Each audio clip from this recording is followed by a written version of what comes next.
마태복음 16장 21절 제가 읽겠습니다.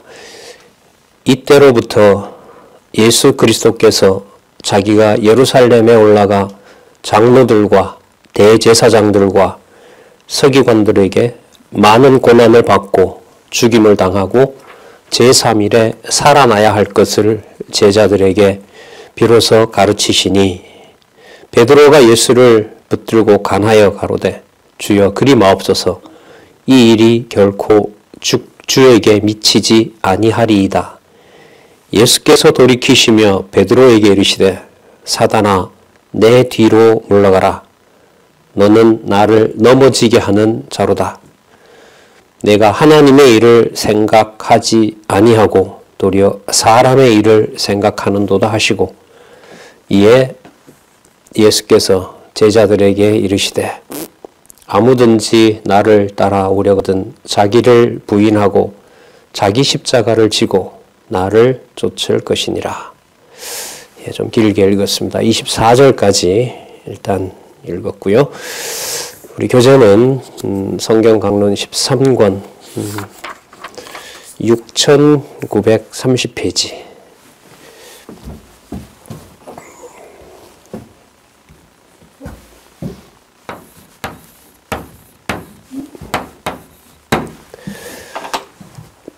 우리 개론을 통해서 전체 성경 계시의 구조를 좀 살펴보도록 그렇게 하겠습니다. 지금 읽었던 본문이 여기 들어가 있죠. 16장 13절부터 17장 13절까지 예수께서 말씀과 형상으로 당신이 구약에 언약하신 메시아임을 가르치시는 내용이 나타납니다. 그 목적은 뭐냐면 당신이 왕으로 오신 메시아이기 때문에 그 왕으로서 반드시 해야 될 직무가 있습니다. 그 직무의 실상을 보여주시는 것을 이루시기 위한 거죠.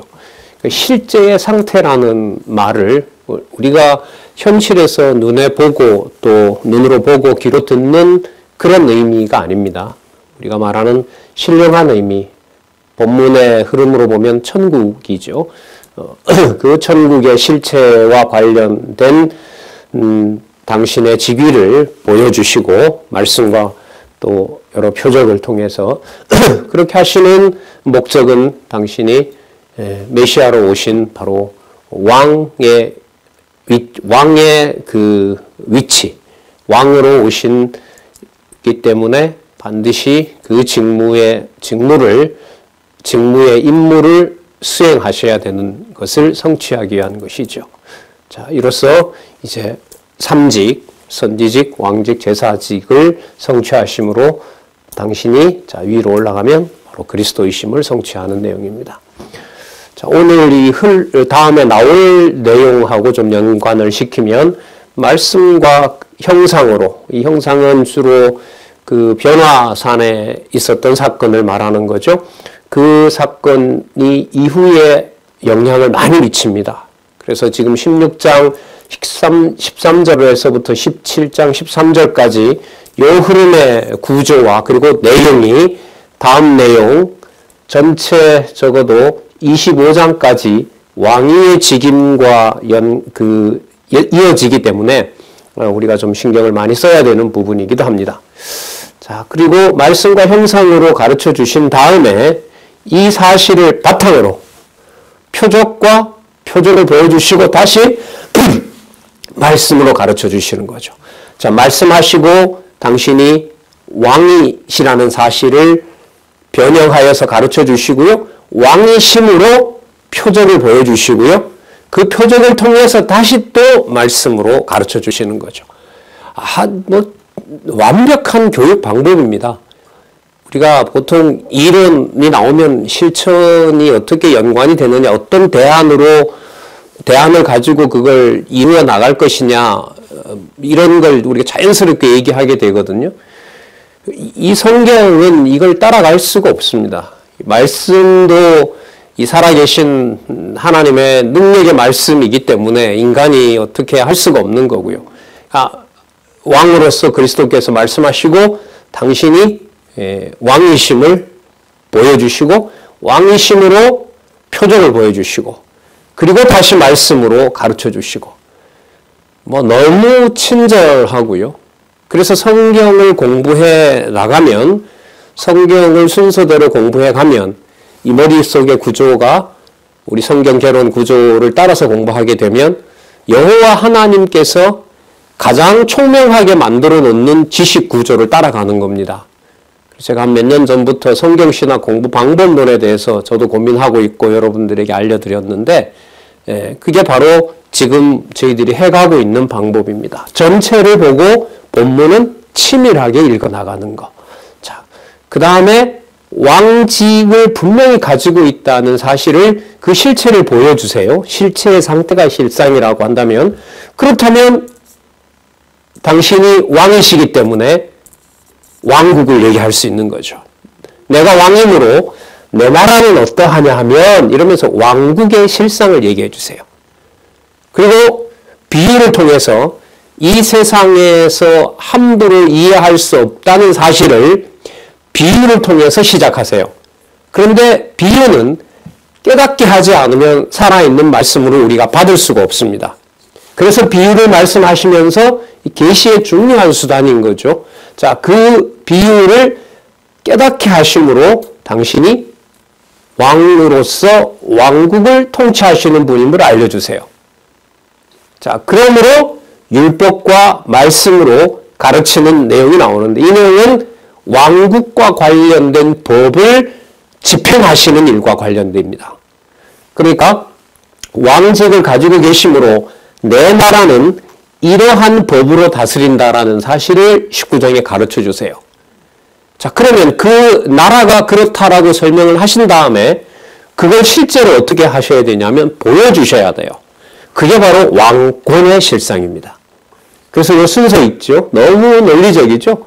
왕직이고 직위의 행사의 성취에서 왕직을 가지셨으므로 왕국을 설명하실 수 있고 왕국을 본인이 가지고 왕국을 설명하심으로 그 왕국을 다스리는 왕권을 보여주시는 내용이 논리적으로 이렇게 연결되고 있습니다. 자, 그럼 그 왕권은 당연히 그 왕이 가지고 있는 뭘까요? 주권을 얘기할 수밖에 없는 거죠. 자, 그리고 그 주권과 관련된 신분을 얘기하고 그걸 막연히 말씀만 하시는 것이 아니라 표적으로 알려주시고 여기서 나오는 비유는요. 왕권의 비유는 더 강력히 그 비유에 대한 성취는 그 비유에 대한 깨달음은 전적으로 왕의 주권적인 행사에 달려있다는 사실을 21장에서 표적과 비유로서 가르쳐 주시는 겁니다. 이 내용이 실질적으로 어떻게 치밀하게 구성되어 있느냐는 성경을 우리가 차근차근 따라가면서 말씀을 읽어가게 하면 가는 과정에서 이제 깨닫게 되는 거죠. 자, 그래서 오늘도 다시 우리가 본문으로 들어가서 이 전체 구조를 생각하시면서 본문을 한번 살펴가 보도록 그렇게 하겠습니다. 자, 조금 전에 읽었던 그 21절 초반부에 이때로부터라는 말이 나오죠. 이건 분명히 앞에 있는 사실과 연관이 되는 겁니다. 앞에 있는 사실을 다시 한번 간단히 확인을 하도록 할게요. 18절부터 제가 읽어보겠습니다. 16장 18절. 또 내가 네게 이르노니 너는 베드로라. 내가 이 반석 위에 내 교회를 세우리니 음부의 권세가 이기지 못하리라. 자, 지금 이 천국과 관련해서 설명을 하시면서 예수님께서 처음으로 마태복음에서 사용하고 있는 개념이죠. 이게 교회라는 개념이 나옵니다. 그러니까 이 교회가 천국과 직접 연관이 된다는 것이고 주는 그리스도시요 살아계신 하나님의 아들이시다는 그 고백이 교회의 토대가 된다는 사실을 아주 분명하게 확인을 해주고 있습니다. 자, 그리고 19절에 내가 중요하죠. 내가 천국 열쇠를 내게 주리니. 그럼 이 천국 열쇠는 앞에 읽었던 18절 내용하고 관계가 되는 겁니다.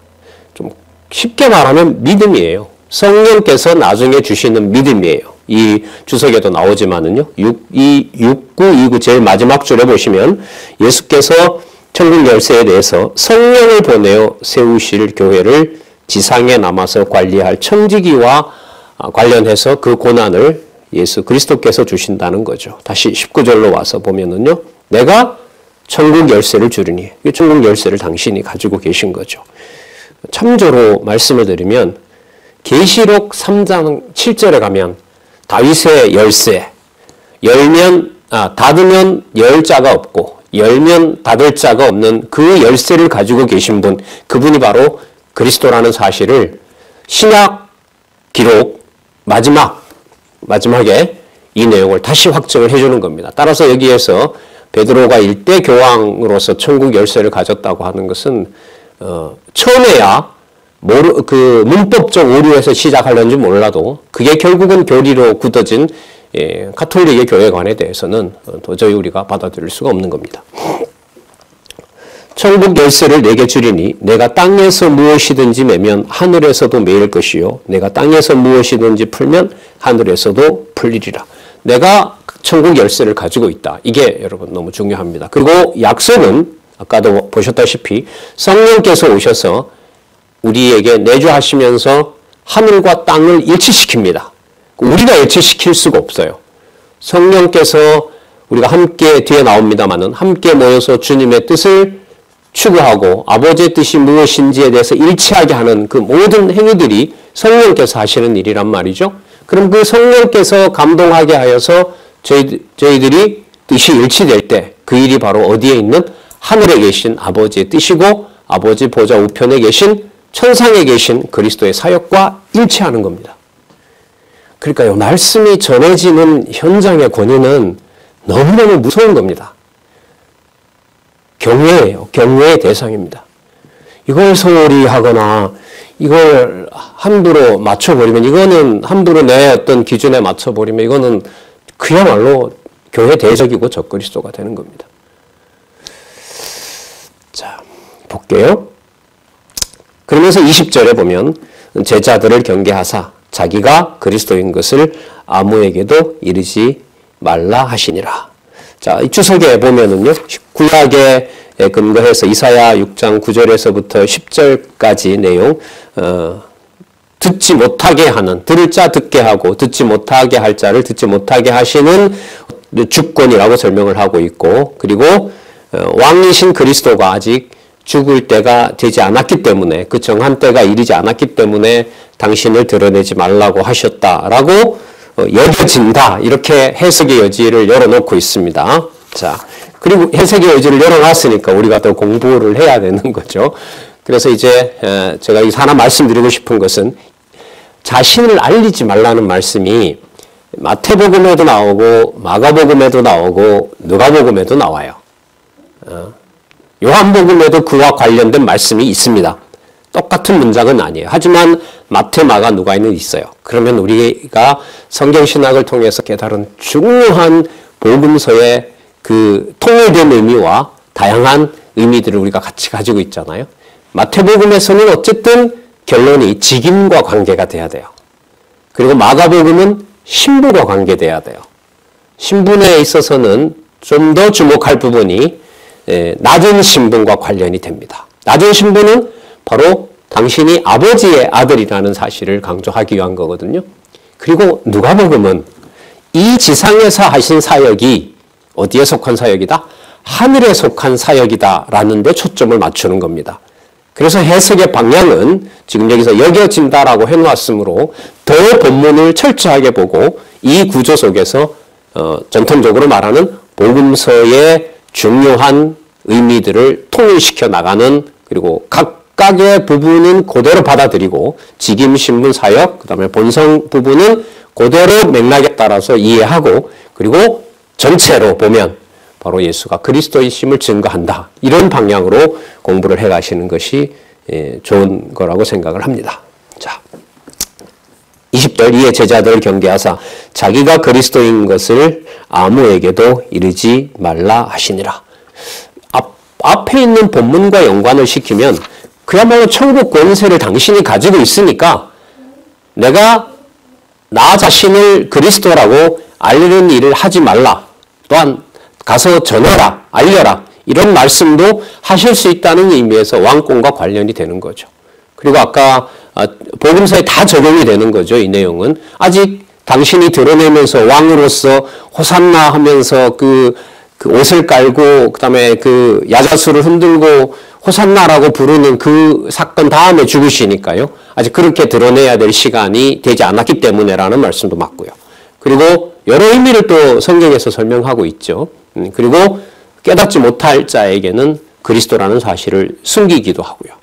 그 당신이 스스로 숨기는 데도 있잖아요. 따라온다고 하는 자는 오지 말라고 하고 그 다음에 가겠다고 하는 자는 붙잡아 두는 그야말로 주권적인 통치권도 나타납니다. 자, 여러분 이 내용으로부터 우리는 16장 21절로 갈 겁니다. 이때로부터 하나를 좀 꼭 집으라고 말하면 저는 16장 18절을 꼽고 싶습니다. 16장 18절이 뭐냐면 교회를 세우리니 음부의 권세가 뭐 할 수 없다? 절대로 음부의 권세가 이기지를 못한다. 내 교회를 이기지를 못한다. 자, 그럼 이걸 음부의 권세가 이기지 못한다는 것을 보여주는 중요한 사건이 바로 뭐냐면 죽음의 권세에 당신을 내어주셨지만 그게 바로 죽음의 권세를 당신이 죽여버리는 당신이 오히려 심판하시는 역전의 대반전이 일어나는 그야말로 드라마. 그 드라마를 소개하시는 겁니다. 그래서 이때로부터라는 말씀과 관계해서 그 다음 내용에 뭐가 나오냐면 예루살렘에 올라가 장로들과 대제사장들과 서기관들에게 많은 고난을 받고 죽임을 당하고 3일에 살아나야 될 것이다 라고 말씀하신 것과 관계가 있다고 봅니다. 전체적으로는 천국의 왕권을 가지신 당신의 그 직위를 가지고 있다는 사실을 확인하는 거죠. 자, 그럼 이쯤 되면 당신이 죽으신다라는 내용을 여기 보면 장로들과 대제사장들과 서기관들이 한다고 하지만 그거는 눈에 보이는 현상의 주체인 거고요. 그 자들이 그렇게 할 수 있도록 그런 주권적인 방법으로 섭리하시는 그 왕권 자체는 누가 가지고 계신 거죠? 예수 그리스도가 가지고 계신 거예요. 그러니까 하나님의 교회와 관련해서 그리스도가 왕되지 않는 경우는 아무것도 없습니다. 교회가 해계나 가정교회에서부터 우리 눈에 봤을 때 무너지는 것 같고 그 교회가 잘못된 길로 가는 것 같고 참 가슴 아픈 일들이 일어날 수 있어요. 얼마나 많겠습니까? 그 모든 것이 그리스도의 왕권이 지배하고 있는 것이고요. 또 중요한 약속은 그게 음부의 권세가 하나님의 택한 백성이 함께하는 교회라면 음부의 권세가 어떤 형태로든 약화되고 무너진다 하더라도 음부의 권세가 뭐 할 수가 없다? 이길 수가 없다는 겁니다. 그러면 여러분 여기에서 뭐가 약속이 되죠? 교회의 승리까지입니다. 약속이 되는 겁니다. 그래서 아까도 제가 잠시 말씀을 드렸잖아요. 천국 열쇠 얘기가 나중에 계시록 3장에 가면 3장 4절이라 그랬죠. 다윗의 열쇠 열면 닫을 리 없고 닫을 수 있는 자가 없고 닫으면 절대로 열 수 없는 그 고난을 바로 그리스도가 가지고 계신다는 것을 다시 확증해주는 내용이 나온다는 거죠.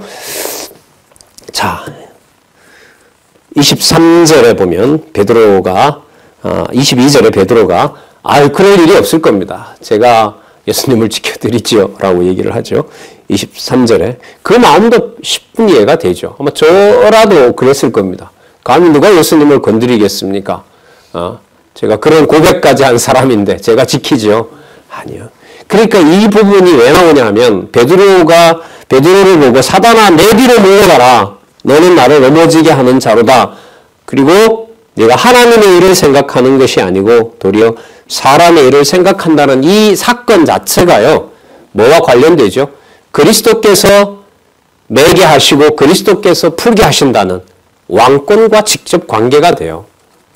그리고 베드로가 그 고백을 했을 때 너 참 똑똑하다 이렇게 얘기하신 게 아니잖아요. 그걸 알게 하시는 이는 누구다? 하늘에 계신, 그죠? 하늘에 계신 내 아버지가 알게 하신 것이다. 왜요? 당신이 왕권을 가지고 이 땅에 왔고 그 왕권을 깨닫게 하는 베드로에게 하나님이 알게 하신 거라고 예수께서 알려주시는 겁니다. 예수께서 왕으로서 베드로의 그런 고백이 하늘에 계신 아버지가 깨닫게 한 것이다라고 얘기함으로써 이 천국이 누구에게 맡겨져 있다? 나에게 맡겨져 있다. 따라서 내가 왕위의 직임을 지금 행사하고 있다. 너무 정확한 표현이에요. 여기에서 이제 자꾸 우리에게 뭔가 이해가 되고 우리가 뭔가 교회나 일상생활에서 적용하려는 걸 찾다 보니까 이게 눈에 들어오질 않는 거예요. 물론 이 역시도 성령께서 깨닫게 해주셔야 되는 거죠. 자, 앞부분의 본문과 좀 관계를 지어보면 사단아 내 뒤로 물러가라 너는 나를 넘어지게 하는 자로다 라는 말씀을 아까 16장 18절 음부의 권세라는 개념으로 좀 설명을 해보면 이런 거죠. 그 음부의 권세 앞에 네가 서 있다.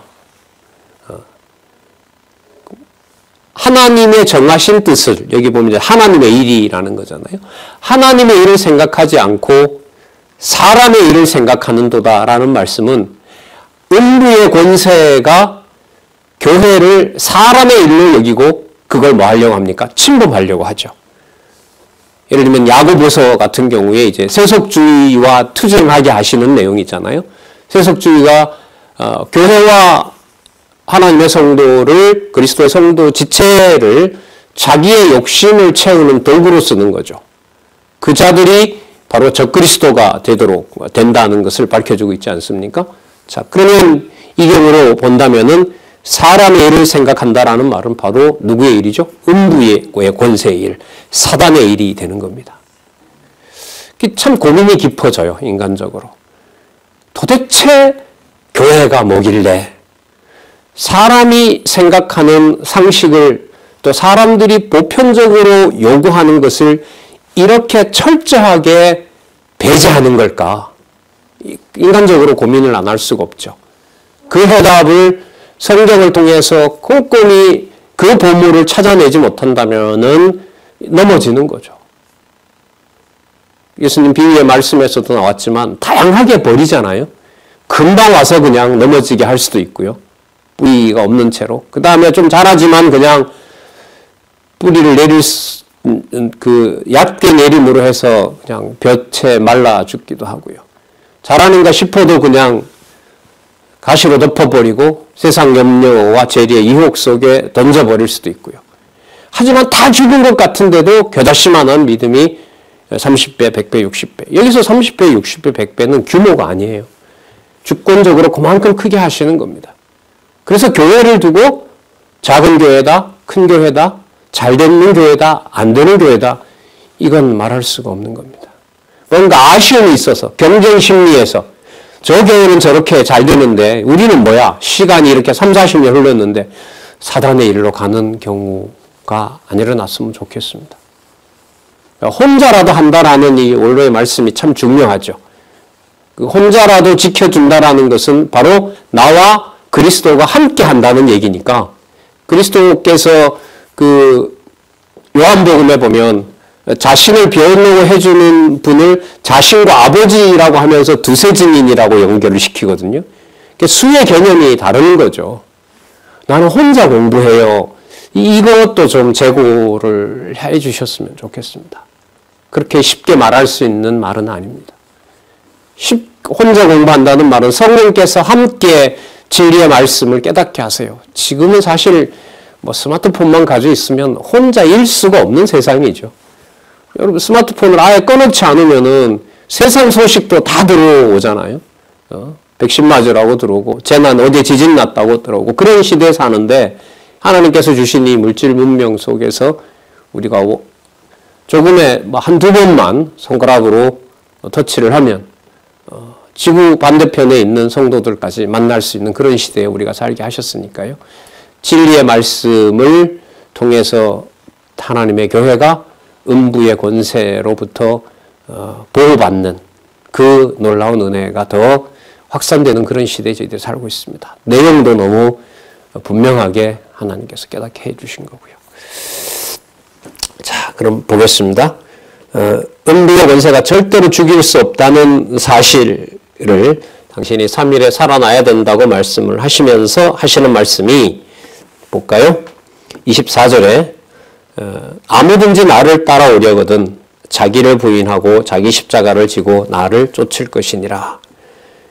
그야말로 당신이 죽으신 것처럼 낮은 곳에 처하게 된다는 것이 약속으로 들어있는 거죠.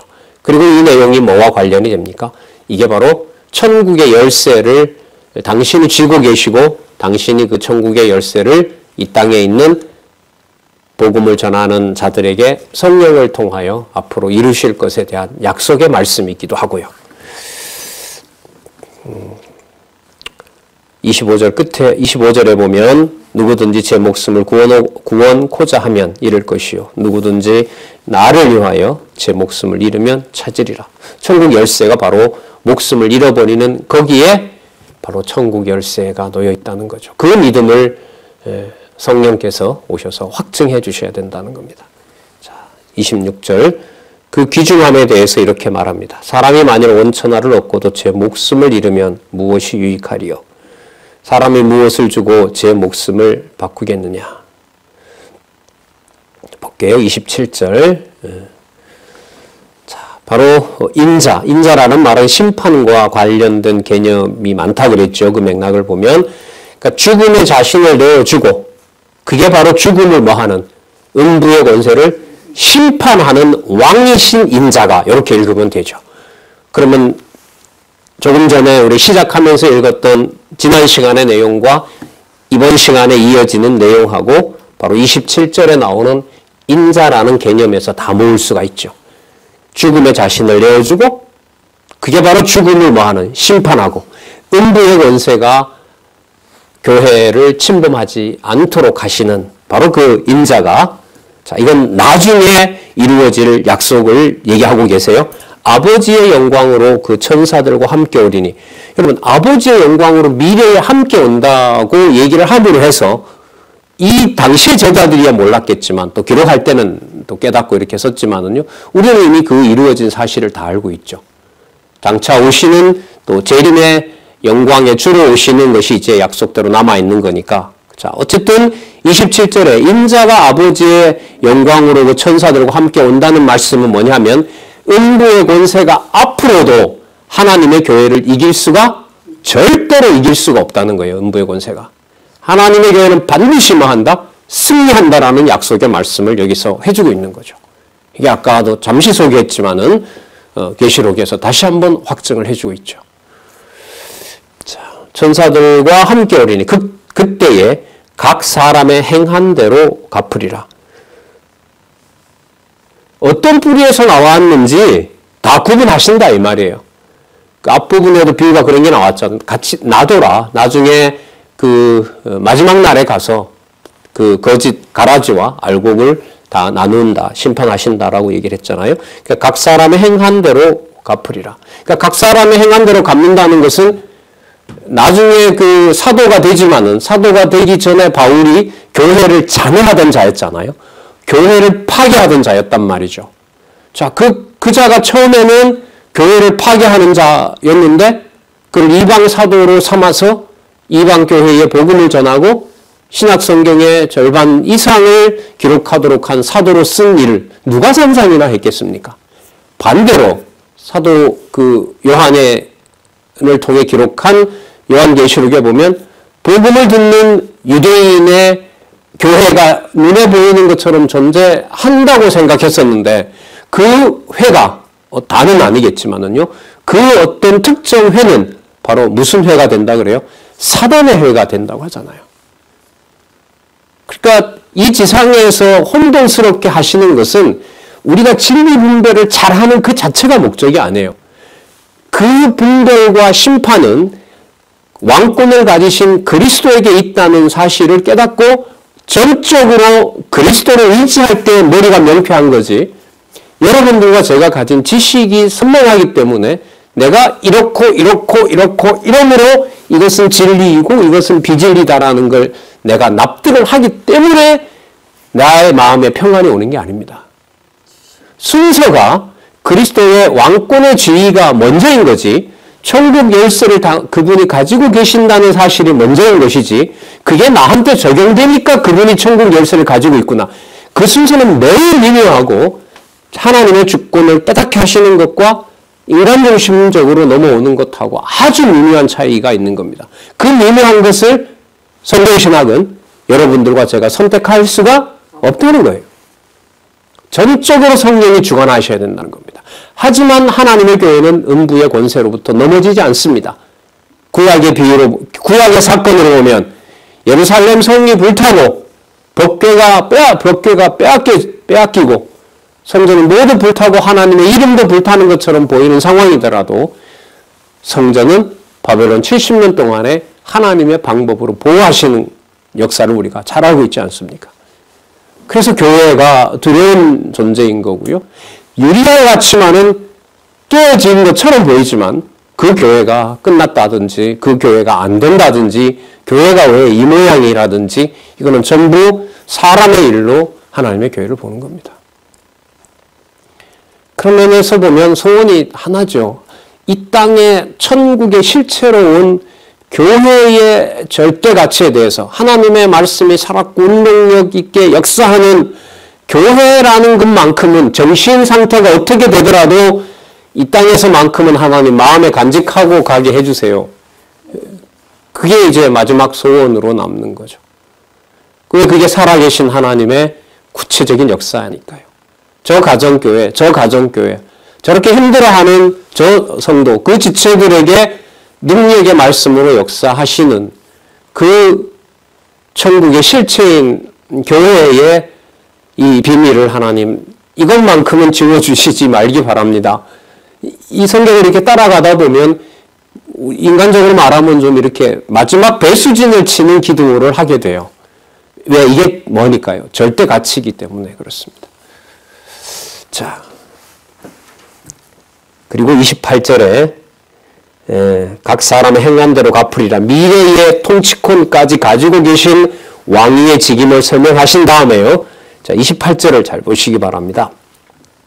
진실로 너희에게 이르노니 여기 섰는 사람 중에 죽기 전에 인자가 그 왕권을 가지고 오는 것을 볼 자들도 있느니라. 상황이 딱 전환이 됩니다. 그런데 얘들아 이런 거겠죠. 그런데 얘들아 내가 진짜 그런 자인지를 너희들에게 내가 보여주겠다. 그래서 여러분 17장에 넘어가면서 변형된 왕의 형상으로 음성을 통하여 하나님의 음성을 통하여 하나님의 아들인 것이 하나님의 아들이라는 그 진리가 다음 내용에 나오는 겁니다. 자, 음부의 권세가 이기지 못한다. 내 교회는 절대로 음부의 권세가 이기지 못한다는 것을 확증해 주시고 미래까지 약속을 해 주시고 그 약속이 허황된 것이 아니라 진실로 너희에게 이르노니 진짜 그렇다라는 것을 내가 변형된 모습으로 지상에서 상상도 할 수 없는 사건으로 너희들에게 보여주겠다. 그래서 17장 1절로 갑니다.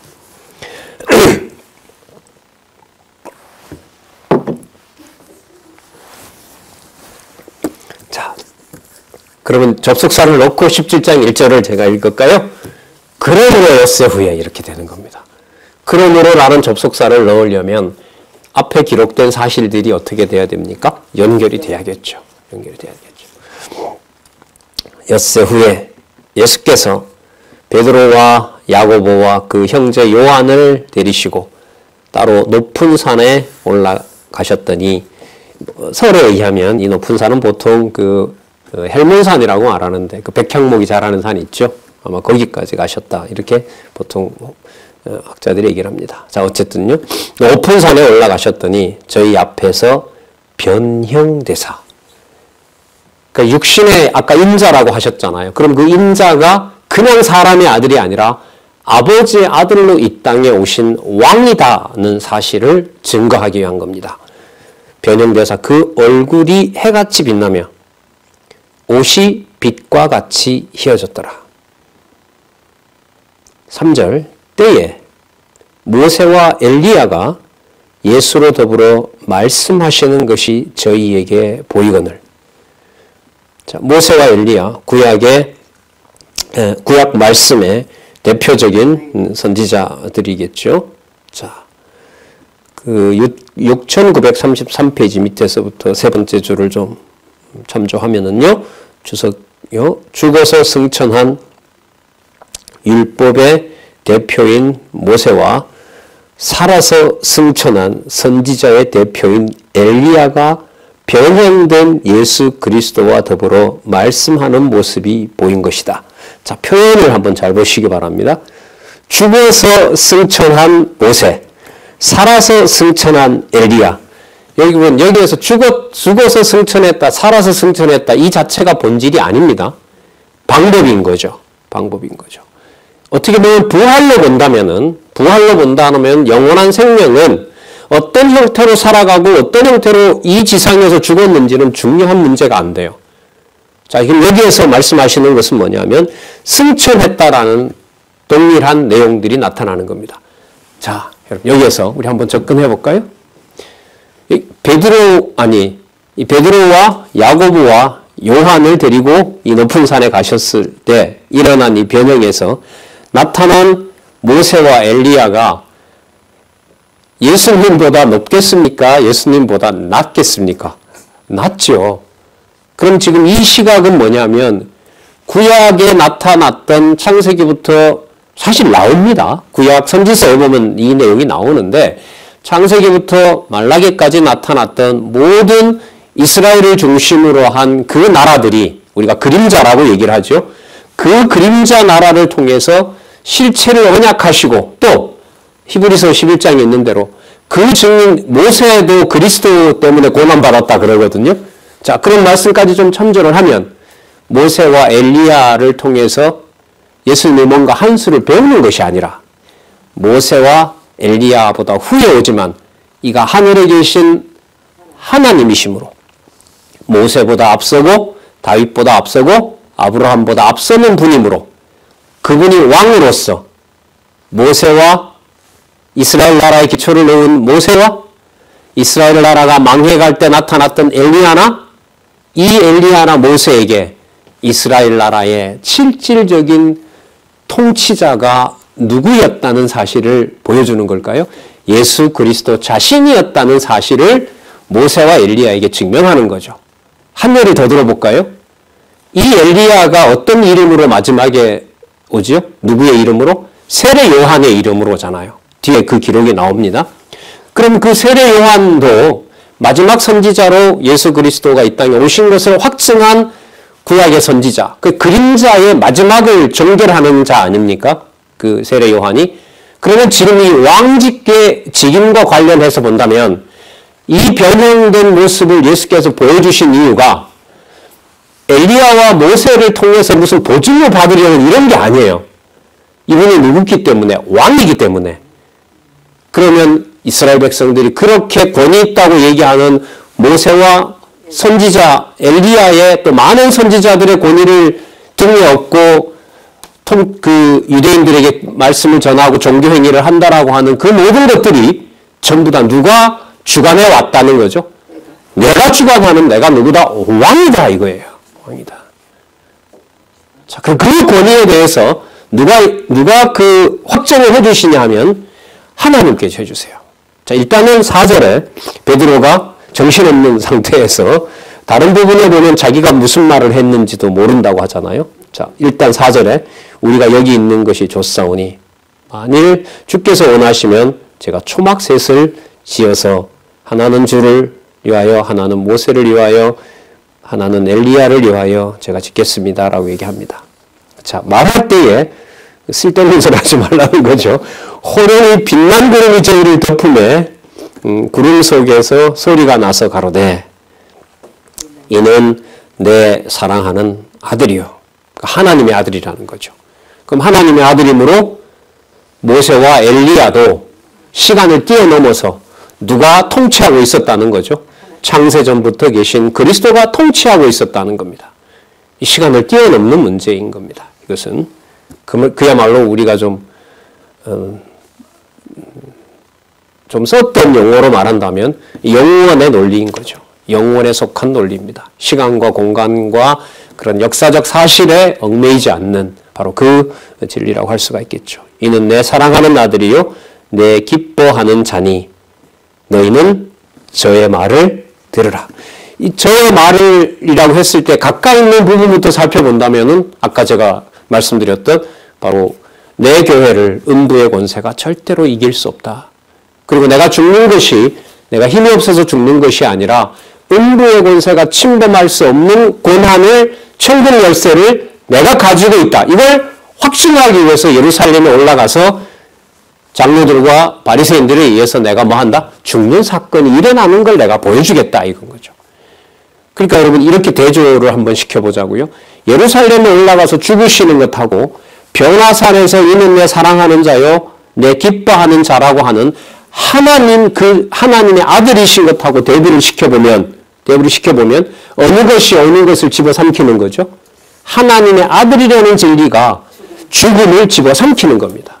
다르게 말하면 그리스도의 죽음으로 죽음의 권세를 이겨버리고 음부의 권세가 절대로 하나님의 교회를 침범할 수 없도록 한다는 것이 바로 하시겠다는 약속이 바로 여기에 담겨 있습니다. 교회가 견고하다 못해 교회는 진짜 건들면 안 됩니다.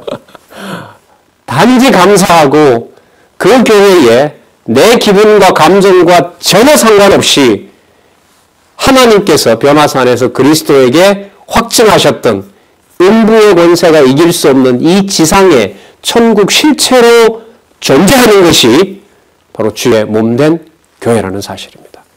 여러분 이 정도 되면 이미 이 그리스도의 말씀에서 사도행전 1장 12절부터 요한계시록까지 모든 내용의 언약이 여기서 나타난다고 할 수가 있겠죠.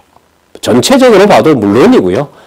마태, 마가, 누가, 요한, 사도행전 1장 11절까지 보더라도 그래서 여러분 여호와 언약과 성취 선미도에 보면 자 오른쪽에 신약 내용 중에 예수 언약 뭐라고 되어 있죠?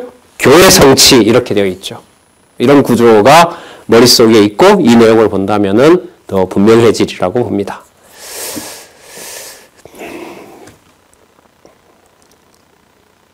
6절 제자들이 듣고 엎드리어 심히 두려워하니 자, 이게 바로 왕권을 가진 그리스도를 하늘에 계신 하나님께서 확증해 줬을 때 마치 여러분 뭐하고 비슷하냐면 모세가 시내산에서 하나님의 율법을 받을 때 그 울타리를 쳐서 그 짐승이든 뭐든 어느 누구도 그 시내산 가까이 오지 못하게 하죠. 그리고 거기에 흑암이 내리고 번개가 치고 하면서 사람들이 거기서 전부 엎드려 버리잖아요. 그 장면이 바로 모세를 통해서 시내산 율법을 받을 때 하나님이 그야말로 임재하신 거죠. 바로 그 놀라운 능력을 여기서 성취한다고 봐도 뭐 틀리지는 않을 겁니다. 여러분 좀 지나왔는데요. 그 28절에 진실로 너희에게 이르노니 여기 섰는 사람 중에 죽기 전에 인자가 그 왕권을 가지고 오는 것을 볼 자도 있다고 하잖아요. 이 오는 것을 잠시 좀 체크해 볼 필요가 있습니다. 여기서 온다는 말이 신학에서 이게 많이 다루어지고 있는데 에르코마이라는 건데 하나님이 이 땅에 현현하는 것과 관련된 용어입니다. 이게 에르코마이라는 게. 그러면 변화산에서 누구도 변형됐고 누구도 임한 자리가 되죠. 그리스도께서 그 인자가 바로 천국의 왕이라는 것도 드러났고 그걸 누구도 임하신 거죠. 하나님도 임하셔서 그 사실을 확증해 준 거죠. 그래서 아까 그 오신다라고 하는 내용 성경 다른 본문에도 그리스도께서 재림하시는 것을 얘기를 할 때 온다고 내가 속히 오리라고 한다는 거 바로 그리스도가 왕으로 오시는 것과 관계되죠. 그래서 아까 그 오신다는 것은 신학에서 많이 다루고 있는 용어이기 때문에 하나님이 이 땅에 당신의 이름으로 현현한다라고 할 때 바로 이 에르코마이를 씁니다. 그래서 여러분 로마서에 가면 로마서 칭의의 복음에 의한 성취를 다룰 때 3장 21절부터 12장까지 뭐라고 나오죠? 하나님 의에 뭐라 나옵니까? 현현이라고 나오잖아요. 그 현현을 다른 그 헬라어로 쓰면 바로 뭐냐면 아까 오는 것, 에르코마이가 되는 겁니다. 신학에서는 중요하게 다루고 있는. 그러니까 마지막에 종말의 심판주로 오시는 그리스도를 소개할 때 쓰는 거니까요. 여러분 참조하시기 바랍니다. 자, 7절에 볼까요? 예수께서 나아가 저희에게 손을 대시며 가라사대 일어나라 두려워 말라. 마치 그 바닷물에 빠져갔을 때 구해준 것처럼 변화산의 이 무서운 광경을 보고 심히 두려워하는 제자들에게 두려워 말라 하시고 28절 제자들이 눈을 들고 보매 오직 예수 외에는 아무도 보이지 아니하니라. 자, 이제는 16장에서부터 지금 17장 8절까지 우리 계속해서 지금 신중하게 이렇게 연결을 해오고 있습니다. 자, 그 다음 내용에는 무엇이 나올까요? 기대가 되죠? 이렇게 연결시켜가면 기대가 안 될 수가 없어요. 어떤 말씀이 그 다음에 나오지? 왕직의 실상을 보여주는데 하나님께서도 인정하신 내 사랑하는 아들이고 기뻐한다고 했던 바로 이 분의 직위를 무엇으로 보여주는가? 자, 한번 흥미롭게 넘겨보겠습니다. 변형된 왕의 형상을 숨기며 엘리야가 요한임을 가르칩니다. 자, 먼저 엘리야가 요한이라고 가르친다는 말은 엘리야와 요한이라는 각각의 개별적인 선지자들을 말하는 게 아니에요. 구약에 전한 모든 선지자들을 하나로 뭐 하냐면 통칭하는 거예요. 전부 다를 지칭하는 거예요. 그 모든 선지자들을 누가 관리하고 있다는 거죠? 당신이 관리한다는 거예요. 왜? 하나님이 나타나서 내 사랑하는 아들이라고 했으니까요. 모세나 엘리야에게 내 사랑하는 아들이라고는 하지 않았으니까요. 내가 너를 낳았다고 하지도 않았고. 그래서 바로 이 영원한 통치자 그리스도의 왕권의 직위와 관련된 것이 여러분 마태복음 16장 13절에서부터 25장까지 나오는 거는요. 심판주로 오신 그리스도 이 내용을 신학적으로 정립하는 데 너무너무 중요합니다. 반드시 마태복음 왕직이 거기 그 자리에 있어야 된다. 그게 여러분 성경신학에서 확증을 하고 여러분들과 같이 주장을 할 수 있기를 저는 바라는 겁니다. 그걸 치밀하게 연구해서 마태복음 연구에 대한 모든 그릇된 방향의 어떤 연구들을 다 정리해버리고 다시 성경으로 돌아와서 성경의 이 구조대로 그리스도의 왕권을 아까 16장 13절부터 25장까지 확정해놓은 성경신학이야말로 이 시대 최고의 선물, 비교할 수 없는 하나님의 하나님의 말씀, 성경 권위를 확증해 준 것으로 같이 살고 있는 이 시대에 여러분들과 확인하고 싶은 거죠. 이거는 치밀한 공부와 전체를 보는 것이 함께 하지 않으면은 할 수가 없는 거죠. 간절함과 애절한 기도가 더더욱 나옵니다. 해주세요, 하나님. 이렇게까지 해주셨으니까 이것도 해주세요라고 이제 기도를 하게 되죠. 9절 한번 볼까요? 저희가 산에서 내려올 때에 예수께서 명하여 가라사대 인자가 죽은 자 가운데서 살아나기 전에는 본 것을 아무에게도 이르지 말라. 자, 천국 열쇠를 가진 것을 다시 확인해 주신다고 보면 됩니다. 그리고 예루살렘에 가셔서 어쨌든 또 죽으셔야 되고요. 그 다음에 죽는 과정에 들을 자와 듣지 못할 자가 구분이 되고요. 그 사악한 자와 또 따를 자가 또 구분이 되고요. 뭐 제자들도 나중에 다 사실 도망가 버리지만은요. 그리고 다시 또 불러 모으시는 거죠. 요한복음 아까 같은 구절은 나오지 않는다고 했는데 아무에게도 이르지 말라 이게 마태, 마가, 누가에는 나옵니다. 근데 요한복음을 잠시 참조를 하면 요한복음에는 예수님이 분명히 얘기하세요. 신성을 증거하시면서 당신이 하나님의 아들로 왔고 당신이 하나님이라는 그 진리의 토대 위에서 이르지 말라라고 하시는 말을 대신해서 뭐라고 했냐 하면 때가 이르지 않았다라는 말을 요한복음에서 많이 반복합니다. 꽤 여러 번 반복하세요. 그 말은 누구와 누가 일치된 거죠? 성자와 성부가 일치됐고 당신이 본성이 신성이라는 면에서 내 때, 그러니까 아버지께서 하나님께서 정하신 때가 되어야 내가 아버지께로 간다. 맞죠? 그래 크게 두 구조로 되어 있잖아요.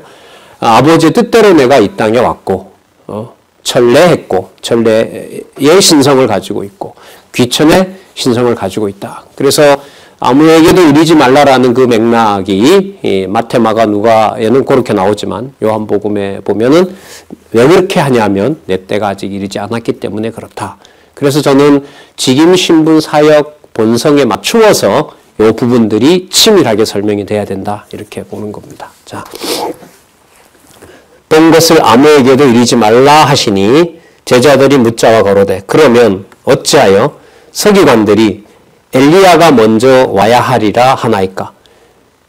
자, 그것을 이제 본 누군가가 물었는지 누가 물었다고는 나오진 않지만은 그런데 아까 엘리야를 이 세 사람 중에 누군 것 같다는 추정이 돼요. 아까 엘리야를 만났는데 왜 엘리야 아직 안 옵니까? 말라기에 보면 엘리야가 온다고 했는데 자, 그랬더니 예수께서 11절에 예수께서 대답하여 가라사대 엘리야가 과연 먼저 와서 모든 일을 회복하리라. 내가 너희에게 말하노니 엘리야가 이미 왔으되 사람들이 알지 못하고 임의로 대화하였도다. 인자도 이와 같이 그들에게 고난을 받으리라 하시니 그제야 제자들이 예수의 말씀하신 것이 세례 요한인 줄을 깨달으니라. 자, 천국의 왕위의 직임을 가지고 계신다는 사실을 지금 이 내용으로 보면 그래서 내가 우리 시대에 너희들도 봤던 것처럼 세례 요한을 내가 내 앞에 보냈던 거다. 이렇게 얘기하신다고 보면 되죠.